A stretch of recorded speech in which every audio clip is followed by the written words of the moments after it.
that mentality out there for the consumer than to kids playing Pop Warner, playing high school football, then into college. I mean, when you have this mentality of it's about the team, it's about winning, and you all have to be on the same page to win.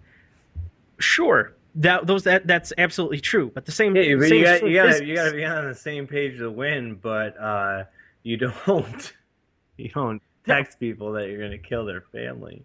yeah, Um, you consider it a oh, job. I'm all about from 9 to 5 or 8:30 to 5:30, whatever my hours are for that specific day. As long as I'm in my workplace, I am completely 100% committed to my job and to to the corporation because hey, guess what? They pay the bills.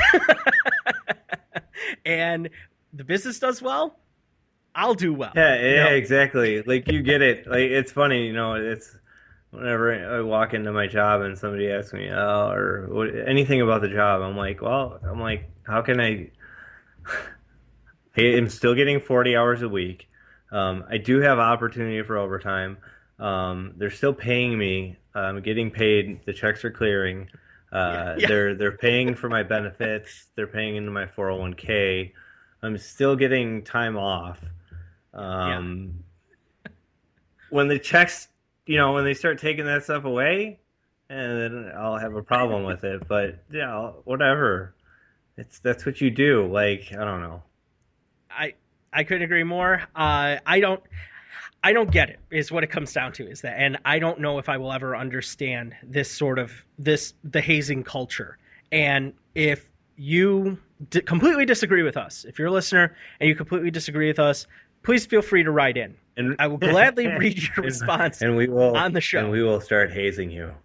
See how Yes, you feel. you will go through your podcast hazing. And while I say that completely tongue in cheek, no, I absolutely will read your email on over the air here as much as quote unquote live air as this can be.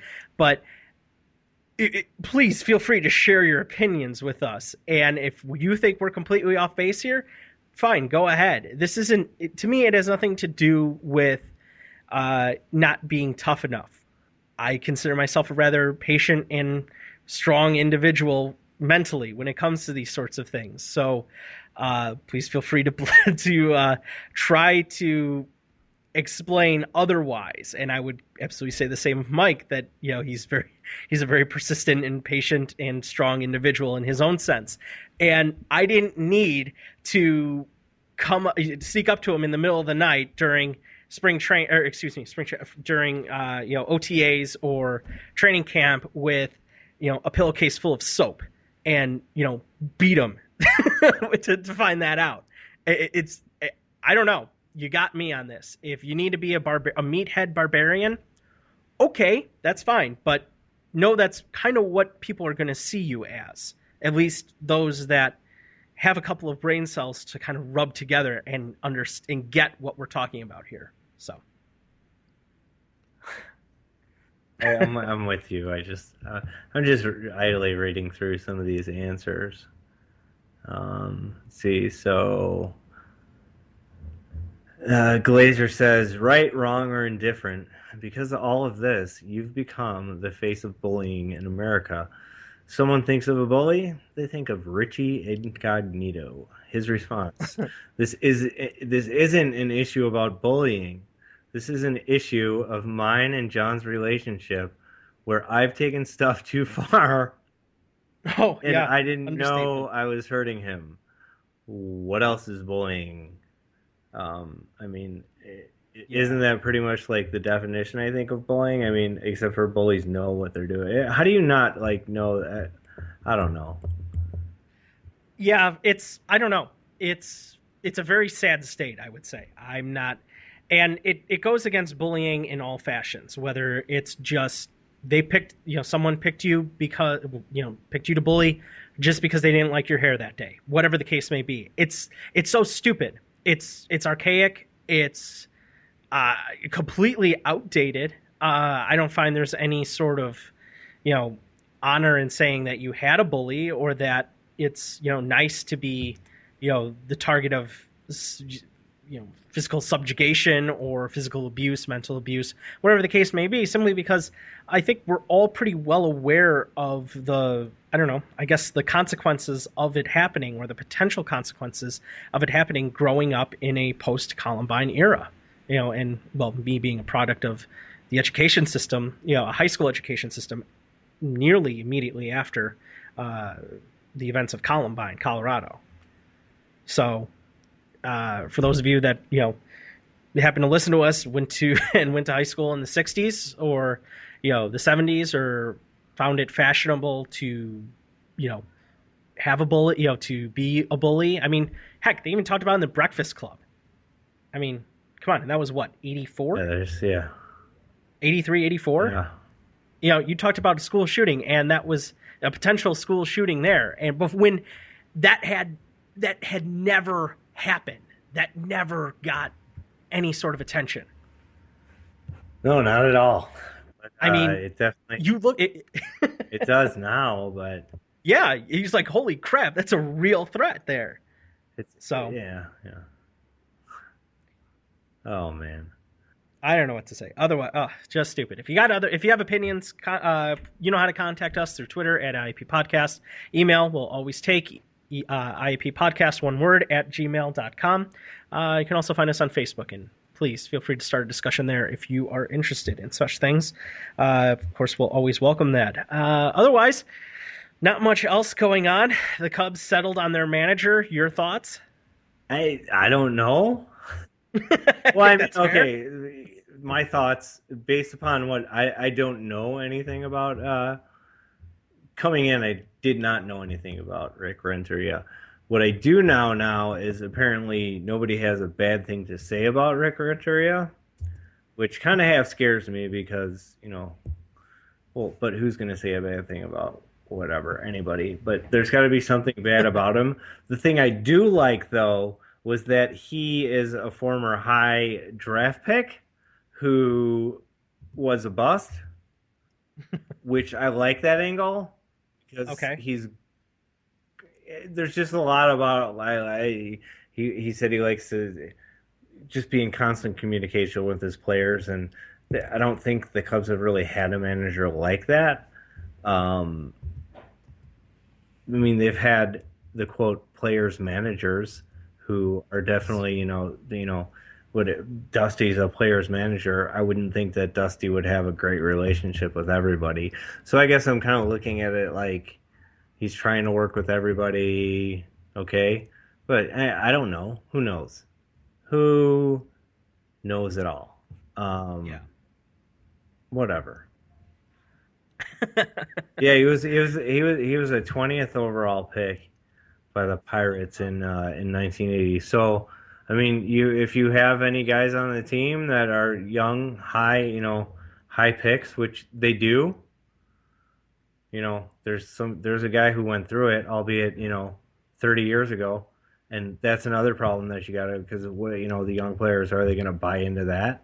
Yeah, you did it, but you did it 30 years ago. But Yeah, I would say that his case is probably best served as a warning tale, as that kind of yeah, cautionary tale. I mean, sure, he's you managing. might you may end up managing the Chicago Cubs. Be careful. That's a warning. But I mean, I don't know. I don't think it's a bad move. I definitely think they wanted to have Joe Girardi come here and be the manager, and that's not the way it worked out. Which you have to Yeah, respect that. Did they make the right choice? We'll never know, but I don't have a problem with it. yeah, I it's who are you supposed to hire? Who's out there? That are you supposed to wait around and see if the Angels fire Sosha? Does he even want to come here? If right. there's a lot of things you got to figure in. And what you see a lot of baseball managers do is they manage for a long stretch and then they get burned out, so they take a year or two off. They go into a booth somewhere and take a look at the game from somewhere else. Um, so you don't even know if anybody who's gonna just get fired uh, is gonna want to do it. And then do you want somebody who just got fired because they couldn't do it with? I mean, especially see, I like Socha. I think that he would be a good fit a lot of places, but he's coming off two horrible seasons with like one of the best lineups on paper in either league. So Yeah, there's that part of it. Do you want that? right.